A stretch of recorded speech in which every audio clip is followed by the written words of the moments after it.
Hello friends, welcome to fundamental. Friends, हम लोग problem practice series start किए थे जिसमें कि हम आपसे कहे थे कि अलग अलग किताब से प्रॉब्लम्स लाएंगे और उन प्रॉब्लम्स को सॉल्व करके हम लोग हमारे ये जो एग्ज़ाम है जेईई मेन 2024 इसके लिए हम लोग अपना कॉन्सेप्ट्स को रिवाइज करेंगे। इसलिए आज का जो ये लेक्चर है ये है एलिमिनेशन रिएक्शन पर और ये सेट 2 है। लास्ट लेक्चर जो हम लोग किए थे वो सब्सटीट्यूशन पे था और ये सेट 1 है। सो जो कोई भी आप ये अगर लेक्चर नहीं देखे तो ये आप देख सकते हैं, इसका लिंक हम डिस्क्रिप्शन में दे देंगे। सो चलिए आज का लेक्चर स्टार्ट करते हैं। और आज का जो भी क्वेश्चन है ये MS चौहान से है और 2-3 अलग किताब से है, वहाँ से ये प्रॉब्लम्स लिए हैं। इस क्वेश्चन से स्टार्ट करते हैं। इसमें सबसे पहले हम ये दो प्रॉब्लम की बात करते हैं। इसमें आपको बताना है कि ये दोनों E2 रिएक्शन होगा। कैसा रिएक्शन है? दोनों केस में E2 हो रहा है। सो हमें बताना प्रोडक्ट क्या फॉर्म करेगा। सिमिलरली ये इधर भी E2 है और इधर भी E2 है। सो एक बार स्टार्ट करने के पहले एक बार आपको रिकॉल करा देते E2 में हम लोग क्या पढ़ते हैं। देखिए, जब कभी भी एलिमिनेशन रिएक्शन में E2 की बात होती है तो उसमें हमेशा ये ध्यान देना होता है कि anti periplanar transition state form करता है। इसलिए अगर ज्योमेट्री में मॉलिक्यूल में अगर एंटी पेरीप्लेनर दिया हुआ है तो ठीक है, नहीं दिया है तो हम लोग उसको बनाते हैं। जैसे देखिए, अगर ये दो मॉलिक्यूल की बात करें तो देखिए, अगर हम यहाँ पर लिविंग ग्रुप को L ग्रीन से डिनोट कर रहा है तो ये लिविंग ग्रुप है और ये हाइड्रोजन मॉलिक्यूल, इसकी बात अगर हम करें ये हाइड्रोजन मॉलिक्यूल है। तो ये दोनों एक दूसरे के जस्ट एंटी है। क्या बोल रहे हैं? एंटी। और पेरीप्लेनर यानी एक ही प्लेन में होना चाहिए। यानी इन दोनों की बात करें तो दोनों के बीच का एंगल क्या है? 0 डिग्री। या फिर आप ऐसे कहिए दोनों पैरेलल है बट एंटी होना चाहिए। बट इस केस में दोनों एंटी नहीं है, रैदर ये सिन है। सो बस यही देखना है। सो देखिए, लिविंग ग्रुप हमारा Br दे रखा हुआ है तो इसके एंटी क्या चाहिए? H। तो H इस वाले कार्बन पर देखिए सामने सेम साइड मिथाइल है तो यानी बैक साइड क्या रहा होगा? हाइड्रोजन। इसलिए यहाँ पर जब OH माइनस आएगा, ये OH माइनस आसानी से इसको एब्स्ट्रैक्ट करेगा, इस प्रोटॉन को क्लीव कराएगा और Br निकल जाएगा, यानी माइनस ऑफ HBr होगा। और यहाँ पे जो ज्योमेट्री फॉर्म करेगा इस केस में PH दोनों एंटी होगा यानी ट्रांसफॉर्म करेगा। बट अगर आप यहाँ देखिए, यहाँ Br सेम साइड है, I mean above the plane है, और नेक्स्ट वाले कार्बन पर देखिए मिथाइल बिलो द प्लेन है। इसका मतलब क्या हुआ? यहाँ पर हाइड्रोजन एबव द प्लेन हो गया। और जस्ट अभी हम आपको कहें E2 एलिमिनेशन में हमें एंटी चाहिए। सो एंटी कैसे बनाएंगे? इसका एक तरीका होता है, जैसे जब कभी भी आपको इस तरह का सिस्टम दे रखा हो तो अगर हम एक साइड को 180 डिग्री टर्न करते हैं, यानी हम यहाँ से ऐसे बनाते हैं, तो होता क्या है, अगर जो एबव द प्लेन है और एक जो बिलो द प्लेन है होने से क्या होता है, वो जस्ट उल्टा हो जाता है। यानी H R below the plane था तो R सामने आ गया एबव द प्लेन, और H एबव था तो H हो गया मेरा below the plane. So same concept अगर हम लोग यहाँ लगाते हैं तो देखिए कैसे लिखेंगे। Br को एज इट इज रहने दीजिए, PH चला गया, हम लोग ये 180 डिग्री उल्टा कर दिए, PH अब इसके एंड इधर आ गया। अब देखिए methyl above I mean below था तो मिथाइल क्या हो गया? एबव चला गया और हाइड्रोजन मेरा बिलो चला गया। तो अब इस केस में देख रहे हैं ये दोनों एक दूसरे का एंटी है, तो अब यहाँ से माइनस ऑफ HBr होगा तो क्या लिखेंगे हम लोग? देखिए ध्यान से, PH और PH, और मिथाइल ऐसे रह गया। सो ये क्वेश्चन और ये क्वेश्चन बस यही ध्यान देना था, इसमें जो आपका जो फॉर्म कर रहा है ये ट्रांस, और इस केस में ये फॉर्म कर रहा है ये है सिस। सो एग्जाम में आपसे इस तरह से पूछ सकता है कि दोनों केस में E2 हो रहा है बट किस केस में सिस बनेगा, किस केस में ट्रांस बनेगा। सिमिलरली अगर हम इधर प्रॉब्लम को सॉल्व करने की कोशिश करें, वंस अगेन क्या देखना है हमें? Anti periplanar. तो देखिए इस प्रॉब्लम में देखिए Cl और H दोनों सिन है, तो हमें क्या करना है? एंटी। सो अगर आप क्लोरीन को एज इट इज रहने दीजिए, और जैसा ये वाला हम आपको बताए हैं क्या करेंगे, इसको जस्ट 180 डिग्री अपोजिट कर देंगे। तो देखिए PH इधर ऐसे है एबव द प्लेन, तो इधर क्या हो जाएगा? CH2 और CH3 बिलो द प्लेन चला जाएगा और मिथाइल एबव द प्लेन चला जाएगा। सो माइनस ऑफ HCl हो गया। सो बेसिकली आप क्या लिखेंगे? PH और इधर ET और इधर आ गया मिथाइल। सेम आप यहाँ पे भी करेंगे, यहाँ पर तो दे रखा हुआ डायरेक्ट, तो बस कुछ नहीं करना है। PH एबव द प्लेन है, ये PH भी एबव द प्लेन है, तो यानी दोनों PH सेम साइड होगा, और इधर आपका ET चला गया। सो बस कहने का मतलब यही था, जब कभी भी E2 कराना है तो हमें एंटी पेरीप्लेनर देखना है। अगर है तो ठीक है, नहीं है तो हम उसे बनाएंगे, और बनाने के क्रम में हम लोग ये कॉन्सेप्ट यूज करेंगे फ्लिपिंग वाला, जिसमें 180 डिग्री अपसाइड डाउन करने पे ये इसका जो above the plane below the plane चल जाता है और below the plane above the plane चल जाता है। तो यही था। अब रही बात, हम जैसा कि बोले एंटी पेरीप्लेनर, तो ये सिन और ट्रांस में ट्रांसी एंटी वाला ही क्यों कराते हैं, तो इसका आंसर यहाँ से आ जाता है कि ये जो इसका हम लोग कन्फर्मेशन ड्रॉ करते हैं, तो यहाँ पर आप देख सकते हैं ट्रांस में ये दोनों जस्ट एक दूसरे के अपोजिट है, यानी ये मोर स्टेबल कन्फर्मर हो गया या फिर मोर स्टेबल आपका प्रोजेक्शन हो गया। बट इसमें देख रहे इक्लिप्स्ड है, तो यहाँ पर स्ट्रेन हो गया। कैसा स्ट्रेन हो गया? इक्लिप्सिंग स्ट्रेन हो गया। सो यही रीज़न है, जस्ट एक पीस ऑफ इंफॉर्मेशन है। नाउ अगर अब हमें E2 इस वाले क्वेश्चन में कराना है, तो इसमें देखिए आप ध्यान से, इसमें कैसे कराया जाए। ये कैसा प्रोजेक्शन है? फिशर प्रोजेक्शन है। तो इसको सॉल्व करने के लिए आप क्या कर सकते हैं, इस फिशर प्रोजेक्शन को या तो आप सॉहर्स में बदलिए और वहाँ से वेजडास में बदलिए। तो देखिए फ्रेंड्स, होता क्या है, ये जो फिशर प्रोजेक्शन में आप देख रहे हैं, ये दोनों पीएच एक दूसरे के सेम साइड है, एच और बी आर भी सेम साइड है, यानी ये पीएच इक्लिप्स कर रहा है और एच और बी आर आपस में इक्लिप्स कर रहा है। और ये जो दो ग्रुप लिखते हैं वर्टिकल पे इस तरह से, ये दोनों भी आपस में इक्लिप्स करता है। यानी ये जो फीचर प्रोजेक्शन होता है, ये कैसा प्रोजेक्शन है, इसमें सारे ग्रुप एक दूसरे को इक्लिप्स करने होते हैं। तो अगर हम ऐसी बात है, तो अगर हम ड्रॉ करें तो मिथाइल दूसरे मिथाइल को इक्लिप्स करेगा, पीएच दूसरे पीएच को इक्लिप्स करेगा, और एच एक इस पीएच पे अगर एच है तो इस पीएच के साथ बीआर है, तो ये इसको इक्लिप्स करेगा। तो देख रहे हैं, मिल गया ना। वंस अगेन कॉन्सेप्ट क्या लगाना है, 180 डिग्री अपोजिट। तो बस अभी क्या हो जाएगा, मिथाइल इधर आ गया, ये मिथाइल इधर आ गया, पीएच को एज इट इज रहने दीजिए, बीआर भी एज इट इज रह गया। नाउ अब मेरा इधर का पीएच बिलो चला जाएगा, इधर का एच एबव चला जाएगा। देखिए एच और बीआर एक दूसरे के अपोजिट है।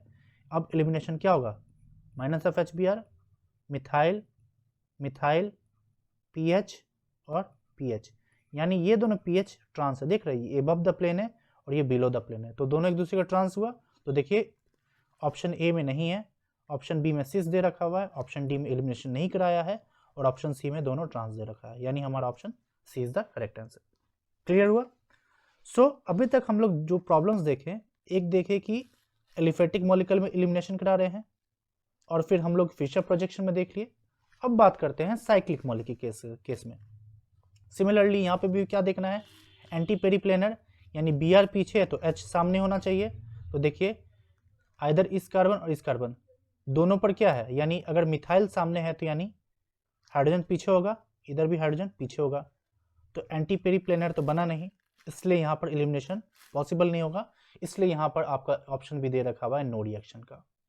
बट अगर आप इस प्रॉब्लम में देखने की कोशिश करें, तो यहाँ ओटीएस एक लिविंग ग्रुप है, यानी बगल वाले कार्बन पे हाइड्रोजन एबव द प्लेन होना चाहिए, तो यहाँ पे एबव है, यहाँ पर देखिए ये बिलो द प्लेन है, इसलिए एलिमिनेशन इधर वाले कार्बन पे होगा, इसलिए आपका ऑप्शन बी हो जाएगा। सो आई बिलीव आपको समझ में आ रहा होगा कि E2 एलिमिनेशन में क्या कराना है, हमें सिर्फ और सिर्फ एंटी पेरीप्लेनर देखते चलना है। अगर एंटी पेरीप्लेनर है तो ठीक है, नहीं है तो हम लोग इस तरह से फ्लिपिंग करेंगे। ठीक है, चलिए सिमिलरली अब इन दो प्रॉब्लम को भी सॉल्व करते हैं। देखिए क्या दे रखा है, वंस अगेन हमें E2 कराना है। सो पहले देखिए लिविंग ग्रुप कौन सा है, ये Cl लिविंग ग्रुप है। सो ये वाला कार्बन पे देखिए हाइड्रोजन एबव द प्लेन है, यहाँ पे भी हाइड्रोजन एबव द प्लेन है, और क्लोरीन बिलो द प्लेन है। सो अब हमें ये डिसाइड करना है कि क्या एलिमिनेशन इस साइड से होगा, यानी या तो इधर होगा या तो इधर होगा, यानी या तो बी हो सकता है नहीं तो ए हो सकता है, सी और डी तो नहीं होगा क्योंकि E2 कह रहा है। अब देखिए कौन सा कंपाउंड फॉर्म करेगा, समझने की कोशिश करें। ये कैसा एल्कीन है, मोर सब्सटीट्यूटेड। ये कैसा एल्कीन है, लेस सब्सटीट्यूटेड, बिकॉज एक अल्काइल दो अल्काइल, यहाँ देखिए एक अल्काइल दो अल्काइल और तीन अल्काइल, तो तीन साइड सब्सटीट्यूशन है। और ये कैसा एल्कीन है, एक्चुअली सेटजेफ एल्कीन है। क्यों? बिकॉज इसका जो यहाँ पर एल्कीन फॉर्म कर रहा है, इसका हाइपर कंजुगेटिव स्ट्रक्चर ज्यादा है। So more the hyper conjugative structure more will be the stability. देखिए कैसे, एक हाइड्रोजन दो हाइड्रोजन, तीन हाइड्रोजन और चार हाइड्रोजन, और इस कार्बन पे एक पांच हाइड्रोजन। बट इस वाले एल्कीन के बगल में देखिए एक हाइड्रोजन, इधर एक हाइड्रोजन, सो हमारा 2 ही हाइड्रोजन है, यहाँ 2 हाइड्रोजन है और यहाँ पे कितना है 5 हाइड्रोजन है। सो ये जस्ट बेसिक्स हो गया कि मोर सब्स्टिट्यूटेड एल्कीन स्टेबल क्यों है, हाइपर कंजुगेटिव स्ट्रक्चर से कह रहे हैं, और यही क्या होता है, सेट एल्कीन होता है। लेकिन अगर देखिए यहाँ Cl बिलो द प्लेन था, अगर हम Cl को एबव द प्लेन ले आते हैं, अब क्या करना होगा, अब हमें हाइड्रोजन बिलो द प्लेन चाहिए, तो बिलो द प्लेन यहाँ अवेलेबल है बट यहाँ पर अवेलेबल नहीं है। तो इस केस में क्या होगा, अब इलिमिनेशन सिर्फ और सिर्फ यहाँ से होगा। तो अगर हमको इस क्वेश्चन के लिए अगर सोचना पड़े तो हमारा जो प्रोडक्ट फॉर्म करेगा उस प्रोडक्ट में जो पाई बॉन्ड है ये यहाँ होगा। बेसिकली उस केस में ऑप्शन हमारा तब ए हो जाएगा। क्लियर हुआ? तो यही था E2 एलिमिनेशन के बारे में। नाउ अब एक चीज आप इस क्वेश्चन पे ध्यान दीजिए, यहाँ इस मॉलिक्यूल को देखिए और इस मॉलिक्यूल को देखिए। नाउ ये मॉलिक्यूल और ये मॉलिक्यूल सेम है कि नहीं, as it is same question है, बट यहाँ पर हम आपके लिए नए तरीके से क्वेश्चन क्या फ्रेम कर रहे हैं। अगर क्वेश्चन पूछ रहा है कि प्रोडक्ट क्या फॉर्म करेगा तो अब आप बता सकते हैं, लेकिन अगर एग्जामिनर क्वेश्चन ऐसे फ्रेम करने लगे कि इससे जो प्रोडक्ट फॉर्म कर रहा है इसका रेट ऑफ रिएक्शन R1 है और यहाँ से जो प्रोडक्ट फॉर्म कर रहा है रेट ऑफ रिएक्शन R2 है, तो R1 और R2 के बीच का क्या रिलेशन है, क्या R1 is greater than R2 या R2 is greater than R1 या रेट दोनों के बराबर होगा। क्वेश्चन ऐसे भी फ्रेम कर सकता है। तो आपको यहाँ एक चीज़ तो दिख ही रहा होगा, यहाँ लिखा हुआ क्या है 250 टाइम्स स्लोअर, यानी इतना तो समझ में आ रहा है कि R2 कम होगा बहुत और इसलिए ऑप्शन ए हो जाएगा। बट इसको एक्सप्लेन कैसे किया जाए, सो इसी चीज को एक्सप्लेन करने के लिए हम इस क्वेश्चन को लिए हैं। अदरवाइज अभी तक जो एंटी पेरिप्लेनर हम लोग करते चले आ रहे थे, सेम कॉन्सेप्ट यहाँ पे भी है।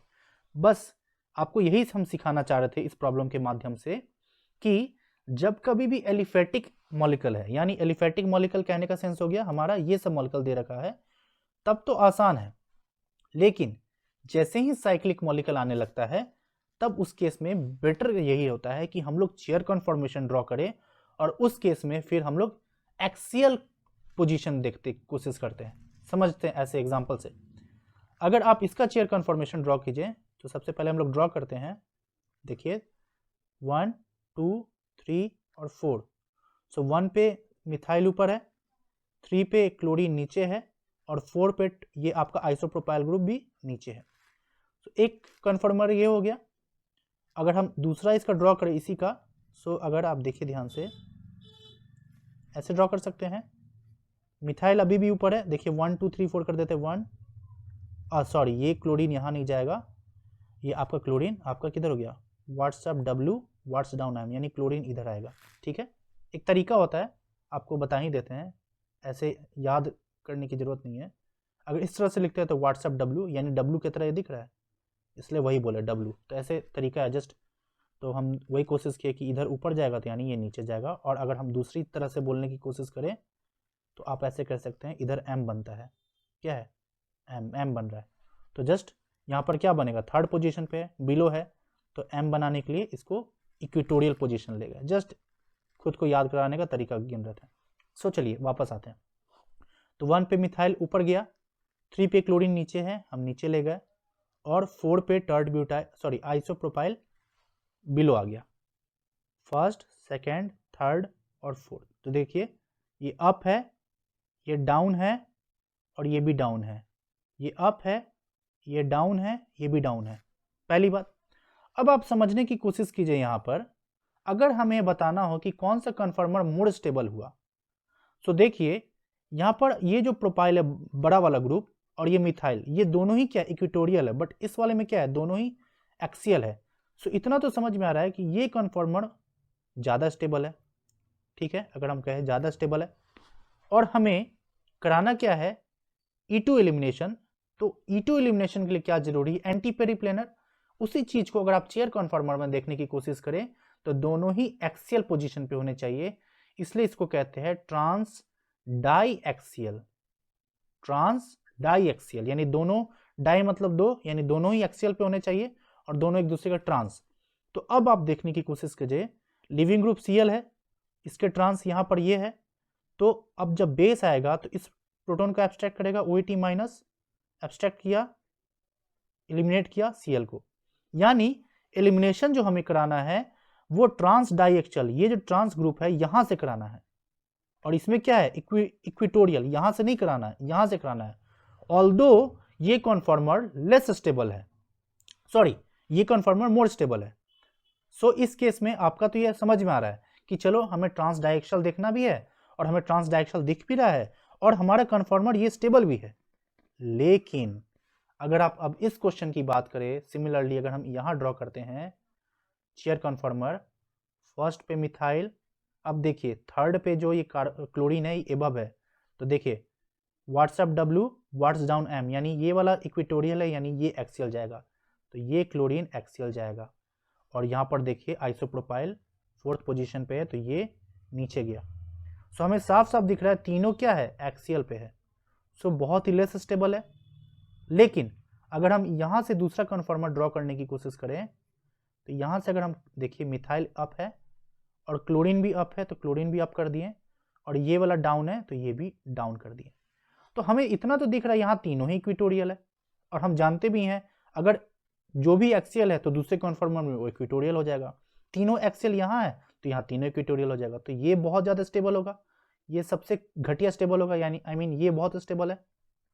सो ऐसे केस में क्या है, एलिमिनेशन तब हमें ट्रांस डायएक्सियल से ही देखना है और ट्रांस डायएक्सियल यही पोजीशन है, बट कन्फॉर्मर हमें ये बताने की कोशिश कर रहा है उसका स्टेबिलिटी ये स्टेबल तो होना ही नहीं चाहेगा, बट हमें मजबूरी है कि हमें E2 कराना है तो हमको यही कन्फॉर्मर चाहिए।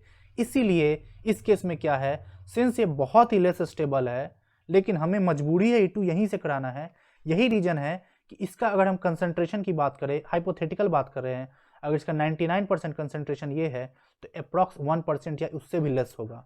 तो आप सोचिए जिस मॉलिक्यूल से रिएक्शन कराना है उसका कंसंट्रेशन एकदम कम है तो उसका रेट ऑफ रिएक्शन कितना स्लो हो जाएगा, बिकॉज रेट ऑफ रिएक्शन किस पर डिपेंड करता है, सिंस ये E2 रिएक्शन है यानी SN2 का कॉम्पिटिटिव रिएक्शन है। तो SN2 में हम लोग कैसे लिखते हैं, substrate as well as nucleophile, तो यहाँ पर भी क्या होगा substrate as well as base, यहाँ OAT माइनस है तो OAT माइनस, तो सिंस कंसंट्रेशन ही बहुत कम हो जाएगा तो रेट कम हुआ कि नहीं, यही रीज़न है कि इसके रेट बहुत कम हो जाता है। सो आई बिलीव ये पूरा एक्सप्लेनेशन से आपको इतना समझ में आ गया होगा कि E2 एलिमिनेशन अगर हम साइक्लिक मॉलिक्यूल साइक्लोहेक्सेन में जाते हैं तो हमें एक्चुअल जो देखना है वो ट्रांस डाइएक्सियल देखना है। बस इस प्रॉब्लम के माध्यम से हम आपको यही बताना चाह रहे थे, ठीक है। अब हम लोग आते हैं अब हमारे नेक्स्ट प्रॉब्लम पे। देखिए अभी तक हम लोग जो कुछ भी देखे उसमें क्या था, हम लोग बात किए थे E2 हो रहा था जिसमें हम लोग सेटजेफ कराते थे, लेकिन अगर लिविंग ग्रुप में जनरली जो हम लोग देखते थे क्लोरीन होता था, आयोडीन होता था, यानी एक अच्छा लिविंग ग्रुप होता था, लेकिन अगर लिविंग ग्रुप घटिया होना स्टार्ट कर जाए, जैसे आपका ये एग्जांपल देखिए, इसमें क्या है क्वार्टरनरी अमोनियम सॉल्ट है, तो ऐसे केस में सेटजेफ के जगह हॉफमैन प्रोडक्ट बनना स्टार्ट कर जाता है, और हॉफमैन में क्या होता है लेस सब्सटीट्यूटेड, यानी जो सेटजेफ है जस्ट उल्टा।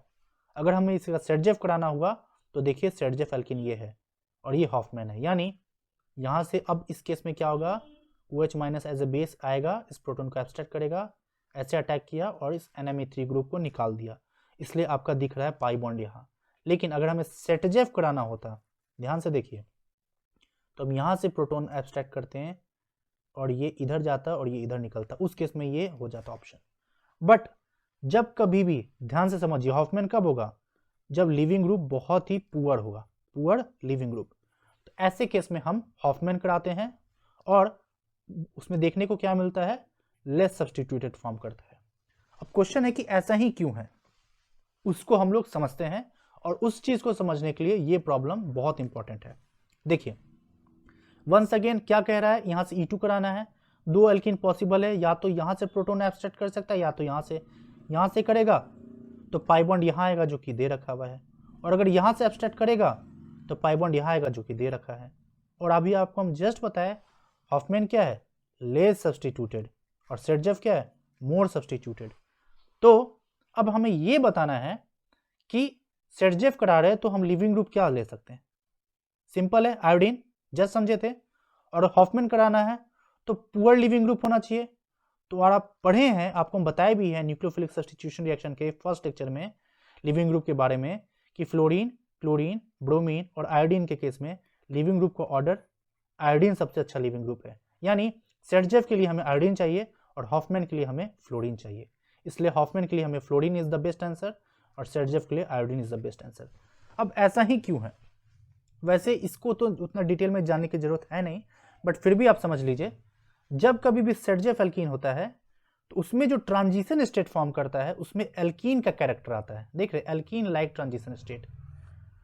और जब कभी भी हॉफमैन होता है तो उसमें कार्बेनाइन लाइक ट्रांजिशन स्टेट होता है। और आपको हम बताए हैं कि जो भी रिएक्शन होता है उसमें जब ट्रांजिशन स्टेट फॉर्म करता है तो जितना अच्छा ट्रांजिशन स्टेट होगा, जितना स्टेबल ट्रांजिशन स्टेट होगा, उतना ही बढ़िया रिएक्शन जाएगा। सो सिंस ZF में ट्रांजिशन स्टेट में एल्कीन का कैरेक्टर है तो हमें एल्कीन का स्टेबिलिटी देखना है। और एल्कीन का स्टेबिलिटी के लिए क्या है? More substituted, so more stable will be the alkene, less substituted तो less stable will be the alkene, इसलिए ZF में मोर सब्स्टिट्यूटेड फॉर्म करता है। लेकिन हॉफमैन में सिंस हमें एल्कीन के जगह कार्बोनाइन कैरेक्टर को देखना है, तो अब आप समझने की कोशिश कीजिए, इसको हम एक बार इरेज कर देते हैं तो बेटर आएगा। देखिए अब समझिए, यहां पर अगर हम कार्बोनाइन बनाए और यहां कार्बोनाइन बनाए, कौन ज्यादा स्टेबल होगा? इस साइड वाला, पहली बात, इसलिए एल्कीन यहां बनता है। दूसरी बात, इस कार्बोनाइन को ज्यादा स्टेबलाइज कौन करेगा? मोर इलेक्ट्रोनेगेटिव या लेस इलेक्ट्रोनेगेटिव? मोर इलेक्ट्रोनेगेटिव, इसलिए फ्लोरीन इसको ज्यादा स्टेबलाइज कर सकता है। तो ये दो रीजन है। आप सोच सकते हैं कि क्यों हॉफमैन में लेस सब्स्टिट्यूटेड बनता है, but once again I am telling you, उतना डिटेल में जानना जरूरी नहीं है, जस्ट आपको बता दी कि क्या हो सकता है। ठीक है, चलिए। तो फ्रेंड्स अभी तक हम लोग देखे E2 के बारे में, जिसमें अभी तक हम लोग ट्रांस एल्कीन की फॉर्मेशन की बात कर रहे थे, और उसमें हम लोग कह रहे थे आपका ZF और हॉफमैन। अब बात करते हैं हम लोग ये जो है इवन एलिमिनेशन। देखिए इवन एलिमिनेशन कैसे आप आइडेंटिफाई कर सकते हैं? कभी भी क्वेश्चन में दे रखा हो which of the following, keyword को पकड़िए, डिहाइड्रेट्स, या फिर सिस्टम में दे रखा है एक एसिड दे रखा हुआ है और हीटिंग कंडीशन दे रखा हुआ है, वंस अगेन हीटिंग कंडीशन है और एसिडिक है। तो ऐसे केसेस में क्या होता है? एलिमिनेशन होता है। रीजन सिंपल है, जिस तरह से SN2 का कॉम्पिटिटिव रिएक्शन E2 होता है, उसी तरह से SN1 का कॉम्पिटिटिव रिएक्शन E1 होता है। सो अगर SN1 में कार्बोकैटायन बन रहा है तो E1 में भी बनेगा। सो देखिए क्या होता है, डिहाइड्रेट्स मतलब हो गया माइनस ऑफ H2O, और यहाँ पर सब केस में OH दे रखा हुआ है, यानी हमें इसे प्रोटोनेट करना होगा। तो अगर हम H+ देंगे तो सब केस में OH2+ फॉर्म करेगा। लाइकवाइज यहाँ पर भी OH2+ और यहाँ पर भी OH2+। और जब ये माइनस ऑफ H2O निकलेगा तो यहाँ पर एक कार्बोकैटायन फॉर्म करेगा, उसी तरह यहाँ कार्बोकैटायन, यहाँ कार्बोकैटायन और यहाँ कार्बोकैटायन। अब आप बताइए कौन सा कार्बोकैटायन ज़्यादा स्टेबल होगा? 1 डिग्री, फेनाइलिक, 3 डिग्री या 1 डिग्री? 1 डिग्री, सॉरी 3 डिग्री, इसलिए ये ज़्यादा स्टेबल होगा कार्बोकैटायन, इसलिए इस केस में डिहाइड्रेशन सबसे फास्ट होगा। और आप सोच रहे होंगे ये H2O हम बना दिए, प्लस ला दिए, H+ आया कहाँ से? सो फ्रेंड्स, डिहाइड्रेटिंग एजेंट के तौर पर हम लोग जनरली H3PO4 यूज करते हैं, और ये खुद क्या है? एक एसिड है। इसलिए फ्रेंड्स आपको हम कहें कि जब कभी भी एसिड दे रखा हो और हीट दे रखा हो तो हम क्या कराते हैं? एलिमिनेशन कराते हैं। तो देखिए वंस अगेन यहाँ पर क्या हुआ? H2O+ बना, यहाँ से निकालेंगे तो यहाँ कार्बोकैटायन बनेगा। नाउ अब यहाँ पर बस एक चीज आपको अप्लाई करना है, वो क्या है? Basics of organic chemistry. देखिए क्या है? कार्बोकैटायन। आपको हम पढ़ाए थे बेसिक्स ऑफ ऑर्गेनिक केमिस्ट्री में, कार्बोकैटायन में जब कभी भी कार्बोकैटायन फॉर्म करता है तो क्या क्या पॉसिबिलिटी है? या तो न्यूक्लियोफिलिक सब्स्टिट्यूशन रिएक्शन कर दे, यानी SN1, अगर कुछ अवेलेबल नहीं है तो एलिमिनेशन करेगा। लेकिन एक और चीज होता था, वो क्या होता था? रीअरेंजमेंट, यानी अगर रीअरेंज करके मोर स्टेबल कार्बोकैटायन बना सकता है तो वो स्टेबल हो जाएगा।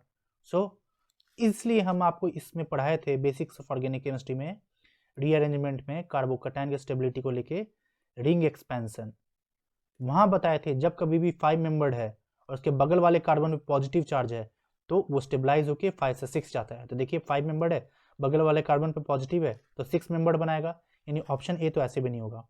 अब हमें देखना है BCD में से कौन होगा, तो बस सॉल्व करते हैं।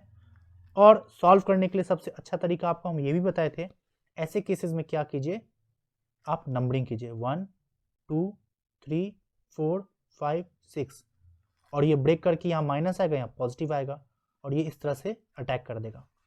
तो देखिए हम लोग ड्रॉ करते हैं, ऐसे हुआ 1 2 3 4 6। तो देखिए 5 4 3 2 1 6, पॉजिटिव कहाँ आ रहा है 5 पे, 5 पर। अब एलिमिनेशन कराना है, यहाँ से प्रोटॉन को एब्स्ट्रैक्ट करेंगे, पाई बॉन्ड इधर आया, जंक्शन पे आएगा तो पाई बॉन्ड देखिए यहाँ है, इसलिए ऑप्शन सी हो गया। तो इस क्वेश्चन में आपको एलिमिनेशन कराना था E1, यहाँ भी E1, यहाँ कॉन्सेप्ट लग गया रिंग एक्सपेंशन का यानी बेसिक्स कार्बोकैटायन।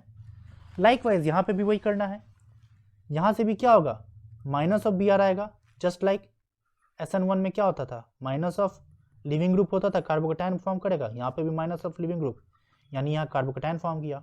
नाउ ये 2 डिग्री है और आपको मालूम है 2 डिग्री से 3 डिग्री कैसे पॉसिबल है, मिथाइल शिफ्ट या हाइड्राइड शिफ्ट। यहाँ पर मिथाइल शिफ्ट होगा तो क्या होगा मिथाइल मिथाइल पॉजिटिव, बस यहाँ से माइनस ऑफ H प्लस कर देंगे तो आपका ये प्रोडक्ट फॉर्म किया, इसलिए ऑप्शन बी हो जाएगा। क्लियर है? सो यही सब कुछ प्रॉब्लम था। अभी तक हम लोग क्या क्या पढ़े फिर से देख लेते हैं, E2 देखें और E1 देखें डिटेल में। अब इस क्वेश्चन की बात करते हैं, हमें बताना है सेटजेफ अल्कीन। अभी हम लोग जस्ट पढ़ के आए सेटजेफ में मोर सब्सटीट्यूटेड होगा और हॉफमैन में अभी आप देखें हॉफमैन में क्या है लेस सब्सटीट्यूटेड फॉर्म करता है, उसके लिए पुअर लिविंग ग्रुप चाहिए। तो देखिए इस क्वेश्चन में NMe3 plus poor leaving group, fluorine poor leaving group, तो यहाँ पर सेटजेफ तो नहीं होगा, बचा ये 2 केस। अब इसमें कौन सा होगा, यहाँ पर भी एक कॉन्सेप्ट है इसलिए हम इस प्रॉब्लम को लिए हैं। इसका आंसर पहली बात तो डी हो जाएगा, बिकॉज यहाँ पर सेटजेफ अल्कीन में पाई बॉन्ड यहाँ आएगा और इस केस में सेटजेफ की जगह हॉफमैन होने लगता है और पाई बॉन्ड यहाँ आता है। अब रीजन क्या है देखते हैं, बट एक बार फिर से आपको उसी प्रॉब्लम को दिखाते हैं। ये किताब से हम लिए हैं रेफरेंस, देखिए क्या कह रहा है। अगर NaOH है, समझने वाली बात क्या, बेस लेस बल्की है और टर्ट ब्यूटॉक्साइड में बेस मोर बल्की है। लेस बल्की है तो देखिए सेटजेफ है और मोर बल्की है तो देखिए हॉफमैन है। सो फ्रेंड्स कॉन्सेप्ट यही है कि हम लोग पढ़ते हैं कि एलिमिनेशन में क्या चाहिए, हमें स्टीरिक चाहिए, यानी हमारा सबस्ट्रेट मोर स्टीरिक होना चाहिए, यानी 3 degree then 2 degree then 1 degree, यानी 3 डिग्री में सबसे अच्छा एलिमिनेशन रिएक्शन जाएगा। सो हमारे केस में सबस्ट्रेट ऑलरेडी बल्की है, तो होता क्या है अगर हम एक छोटा सा बेस यूज करते हैं तो वो क्या करता है ईजिली ये अंदर घुसकर इस प्रोटॉन को एब्स्ट्रैक्ट कर पाता है।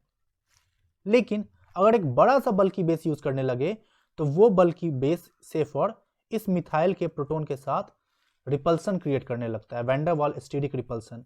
सो यही रीजन है कि वैसे केस में वो अंदर के प्रोटॉन को एब्स्ट्रैक्ट करने के बजाय बाहर वाले प्रोटॉन को एब्स्ट्रैक्ट करने लगता है, इसलिए ये वाला एल्कीन बनता है हॉफमैन। और यही सारा चीज इस स्नैपशॉट में हम एक्सप्लेन दे रखा हुआ है, ये भी एक अलग किताब का रेफरेंस है। देखिए स्टीरिक इफेक्ट क्या कर रहा है, the elimination reaction of 2 bromo butane, इसकी बात कर रहा है, using tert butoxide ion as a base, ये हो गया। And E2 reaction employing a strong sterically hindered base gives 1 butene. 1 butene मतलब दिस वन हॉफमैन, 1 ब्यूटीन। लेकिन जैसे ही अगर लेस बल्की बेस है, बिकॉज हमारा सबस्ट्रेट ऑलरेडी बल्की है, ऐसे केस में देखिए 81% कौन सा बन रहा है, सेटजेफ बन रहा है। सो यही चीज हम बताना चाह रहे थे, इसलिए क्या रखा है, overall the formation of less highly substituted product in the Hofmann elimination is favoured both by steric hindrance and by the removal of the more acidic hydrogen. More acidic hydrogen किस सेंस में कहना चाह रहा है, Hoffmann जब poor leaving group होता था, और स्टीरिक हिंड्रेंस ये वाला एग्जांपल। इसलिए इस क्वेश्चन में आपका आंसर डी हो जाता है और यहाँ पर सेटजेफ फॉर्म करेगा। क्लियर है? सो फ्रेंड्स अभी तक हम लोग पढ़े E1 E2, अब बात करते हैं हम लोग EI एलिमिनेशन की। इसमें देखिए, इसमें हमें ये बताना है कि कौन सा प्रोडक्ट फॉर्म करेगा। देखिए फ्रेंड्स E2 में आप पढ़े कि ट्रांस ग्रुप चाहिए और E1 में ऐसा कुछ है नहीं, तो बेसिकली कहना है यहाँ ट्रांस हम लोग देख रहे थे। तो आपको एक चीज और एलिमिनेशन होता है, वो होता है सिन एलिमिनेशन। ये कब कब पॉसिबल है, देखिए 2 केस हो सकता है। एक केस है या तो हमारा मॉलिक्यूल ही रिजिड हो, जो कि ये वाला एग्जांपल में अभी आपको हम एक्सप्लेन करेंगे, या तो एक ऐसा मॉलिक्यूल दे रखा हो जिसमें मॉलिक्यूल ही एज इट इज है। इसका एग्जांपल आप याद रख सकते हैं कोप एलिमिनेशन। तो ये जो एग्जांपल है ये किसका है, कोप एलिमिनेशन का है। इसको कैसे पहचानेंगे, आइडेंटिफाई करेंगे, अगर आपके सबस्ट्रेट में ऐसा दे रखा हुआ है नाइट्रोजन पे पॉजिटिव चार्ज है, उससे सटा हुआ O पे माइनस है, तो इस तरह के सिस्टम को एन ऑक्साइड अनायन कहते हैं। तो ये करता क्या है, जिस साइड एबव द प्लेन अगर है तो नेक्स्ट कार्बन से ये एबव द प्लेन से इस प्रोटॉन को एब्स्ट्रैक्ट करने की कोशिश करता है। तो यहाँ में दिख रहा है, यहाँ पर क्या होगा, हाइड्रोजन बिलो द प्लेन है, बट हमें क्या चाहिए, एबव, बिकॉज ये एन एबव द है, इसलिए यहाँ से इस प्रोटॉन को एब्स्ट्रैक्ट करेगा तो पाई बॉन्ड यहाँ आएगा, इसलिए इस केस में ए में जो फॉर्म करेगा वो पी होगा। बट इधर देखिए, इधर तो हाइड्रोजन अवेलेबल है ही, बट पीएच बिलो है तो हाइड्रोजन अभी भी अवेलेबल है, लेकिन इस केस में क्या होगा, यहां से एब्स्ट्रैक्ट कर लेगा, बिकॉज अब ये जो पाई बॉन्ड है ये यहां, अगर आप इस रेजोनेटिंग स्ट्रक्चर को देखिए, ये इसके साथ कंजुगेशन में चला जाता है, इसलिए ये मोर स्टेबल हो जाता है, इसलिए इस केस में क्यू बनेगा, ए का पी बी का क्यू, ए का पी बी का Q, option C is your correct answer. So कुल मिला के यही कहना चाह रहे हैं कि सिन एलिमिनेशन कहाँ कहाँ पॉसिबल है। जिस तरह से ट्रांस एलिमिनेशन होता है उसी तरह से सिन एलिमिनेशन भी पॉसिबल है। वो एक कोप एलिमिनेशन होता है जो कि ये वाला एग्जांपल है, और दूसरा रिजिड मॉलिक्यूल का केस जो कि ये हो गया। इसमें भी क्या करना है, देखिए ये किताब का रेफरेंस है, यहाँ पर आपको दिख रहा है बी आर के सिन पोजीशन पे डी लगा है, इसलिए minus of D B R होगा, तो देखिए ये वाला प्रोडक्ट फॉर्म करेगा। और अगर हम इस हाइड्रोजन को निकालने की कोशिश करें minus of H B R, तो ये बनेगा, और आपको साफ साफ दिख रहा है ये 94% बन रहा है। और ये कैसा एलिमिनेशन प्रोडक्ट है, सिन एलिमिनेशन। इसका वंस अगेन लॉजिक बस यही है, ये जो न्यूमन प्रोजेक्शन देख रहे हैं यहाँ पर आपको दिख रहा है एक दूसरे के सिन है, लेकिन एंटी कराने के लिए क्या करना पड़ेगा, आप ऑब्जर्व कीजिए, ये बी आर को अगर हम पीछे लिखते हैं, ये डी को एज इट इज लिख देते हैं, इधर वाले ग्रुप को रहने दीजिए और इधर हाइड्रोजन रहने दीजिए। अब ये बी आर इस हाइड्रोजन के एंटी चला गया, और लेकिन ऐसे करने में क्या हो रहा है, ये वाला जो ग्रुप साइक्लिक इन नेचर है, इसको एक ग्रुप आएगा और ये बहुत ही ट्विस्टेड होगा। ये वाला चीज इमेजिन कीजिए, एक कपड़ा है और उसको पकड़ वो भिगोए हुए हैं और उसको निचोड़िए, तो उसको हम लोग कैसे ऐसे स्पाइरल की तरफ ट्विस्ट करने की कोशिश करेंगे, तो सेम काइंड ऑफ थिंग यहाँ फॉर्म कर जाएगा, बहुत ट्विस्टिंग हो जाएगा, इसलिए इसमें बहुत स्ट्रेन एनर्जी आ जाता है। इसलिए ऐसे मॉलिक्यूल जो रिजिड मॉलिक्यूल होता है, कैसे बाईसाइक्लिक कंपाउंड, ऐसे केस में सिन एलिमिनेशन होने लगता है। और ये बहुत इंपॉर्टेंट क्वेश्चन है, ये किसी भी एग्जाम में पूछ सकता है। एक एग्जाम है जियो साइंटिस्ट एग्जाम, ये 2023 में ये क्वेश्चन पूछा है, ठीक है।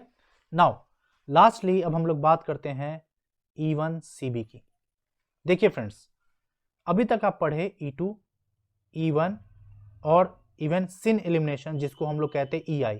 बेसिकली ये जो था कोप एलिमिनेशन, ये सिन एलिमिनेशन है, और ये EI है बिकॉज इंट्रामोलिकुलर, देख रहे हैं एक ही मॉलिक्यूल में H हाइड्रोजन है और एक ही मॉलिक्यूल में ये लिविंग ग्रुप है, तो इंट्रामोलिकुलर।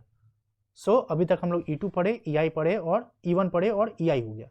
अब एक और जो होता है वो होता है E1CB, और ये एग्जांपल E1CB का है। आप E1CB कब पढ़ते हैं, अल्डोल कंडेंसेशन, यानी जो भी इलेक्ट्रॉन विड्रॉइंग ग्रुप है, जैसे NO2 हुआ, CN हो गया और COTET हो गया, इसके बगल वाले कार्बन पे माइनस जनरेट हो सकता है और वहां से वो लिविंग ग्रुप को निकालता है, देख रहे हैं लिविंग ग्रुप को निकाल रहा है, ऐसे केस को बोलते हैं E1CB। और हमें पूछ रहा है लिस्ट ससेप्टेबल, यानी किस केस में बहुत ही रेयर है या नहीं के बराबर है। तो देखिए यहाँ पर ऐसा कोई ग्रुप नहीं है इलेक्ट्रॉन विड्रॉइंग, यानी यहाँ पे E1CB नहीं हो पाएगा, इसलिए ऑप्शन बी होगा, is the correct answer. So basically इस क्वेश्चन को सॉल्व करने का कॉन्सेप्ट यही लगाना था, कैसे बता पाए कि बी होगा, बिकॉज इसका जो मैकेनिज्म है वो E1CB जाता है।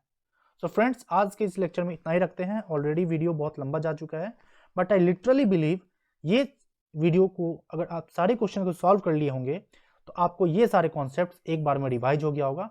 अब कोई भी क्वेश्चन आपको एलिमिनेशन से पूछेगा तो आप इजीली बना सकते हैं। सो फ्रेंड्स, अब मिलते हैं नेक्स्ट वीडियो में न्यू इसी तरह के क्वेश्चंस के साथ और आपका कॉन्सेप्ट रिवाइज कराएंगे। अगर आपको वीडियो सही में ये पसंद आया है तो प्लीज़ लाइक शेयर सब्सक्राइब जरूर कीजिएगा। So thank you guys and good luck for your preparation and thanks for joining. Thank you all.